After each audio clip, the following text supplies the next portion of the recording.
Amahubo 73. Impela uNkulunkulu umnene ku-Israyeli, kubo abanenhliziyo ehlanzekileyo. Kepha mina, izinyawo zami zicishe zakhubeka. Kwaba kancane ukuba izinyathelo zami zishelele.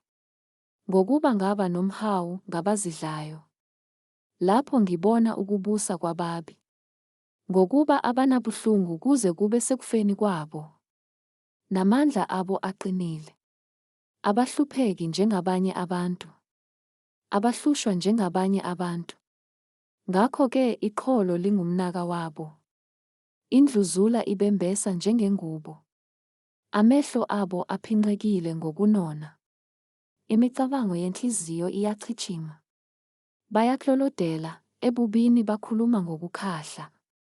Bakhuluma besekuphakameni. Umlomo wabo bawuphakamisela ezulwini. Ulimi lwabo luhambela emhlabeni. Ngakho-ke isizwe sakhe sibuyela lapha. Amanzi amaningi bazimuncela wona. Bathi, uNkulunkulu wazi kanjani na? Imbala kukhona ukwazi koPhezukonke na? Bheka, laba bayibo ababi. Bazinza njalo, bandisa imfuyo. Impela ngiyihlanzele ize inhliziyo yami. Ngahlamba izandla zami ngingenacala. Ngokuba ngahlushwa usuku lonke, kwasa ngijeziswa.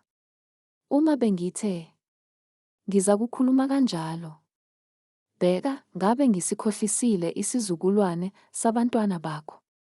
Kwathi ngicabanga ukuba ngikuqonde lokho, kwaba luhlupho emehlweni ami. Ngaze ngangena endlini engcwele kaNkulunkulu, ngaqaphelisisa ukugcina kwabo. Impela ubabeka ezindaweni ezibushelezi, ubawisa babe yincithakalo. Maye, bachithwa ngokuphazima kweso. Bashona, babhubha benovalo.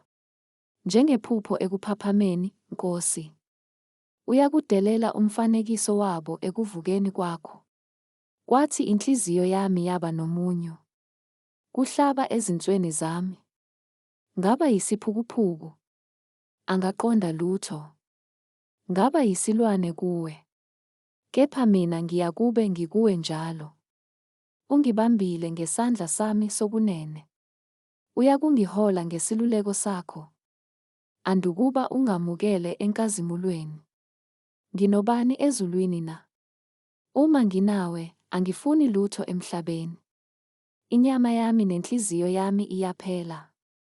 Nokho uNkulunkulu uyidwala lenhliziyo yami. Nesabelo sami kuze kube phakade. Ngokuba bheka, abakude nawe bayakubhubha.